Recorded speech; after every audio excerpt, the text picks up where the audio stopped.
Hey everyone, had a very healthy discussion across a couple just various topics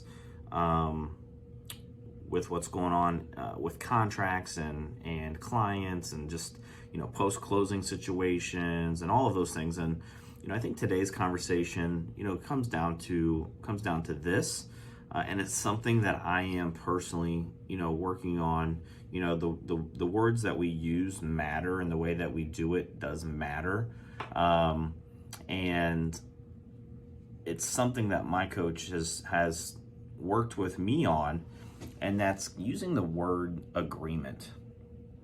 And when you are discussing something or reviewing something or going over something with another individual, whether it's a client, whether it's a team member, whether it's another agent, maybe we just end the conversation with, hey, we're in agreement on such and such.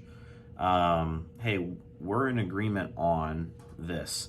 And I think where a lot of times we get caught into situations, and I'm guilty of this, is when I have expectations of what I think should happen, and that's not being met from the other person, right? I'm not getting that from the other person. And it's because I wasn't clear on what the agreement was of what I want them to do. And that can take place in a real estate contract, right? Hey, if we sign this contract stating that we are going to follow these terms, we're in agreement that we're going to do this, correct? And if they say yes, right, and then when they come back to you and they're like, hey, hey, John, I want to do X, Y, and Z, you can go back and reference that conversation. Hey, I know you mentioned that you wanted to do X, Y, and Z, but I remember when we spoke a couple weeks ago and we had an agreement that this was going to be how we proceeded with things, or this was going to happen. What happened, right? And now you're just kind of pushing back on their morals, and they're feeling that the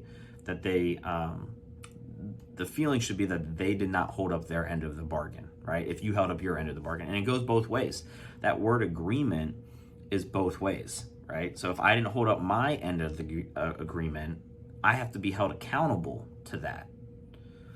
And I think that's just something, as contracts get a little bit more complicated and clauses are being added and people are just being creative with the way, post-possession closing and non-refundable deposits and appraisal gap coverage and all of these other things that we're seeing in these contracts.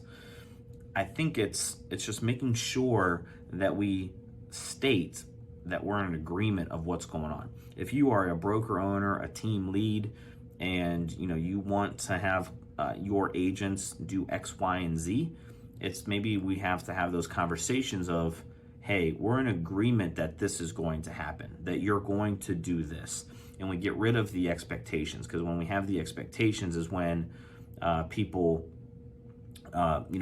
get frustrated. They get upset, they get mad because someone's not holding up their end of those expectations because maybe it wasn't clear to them.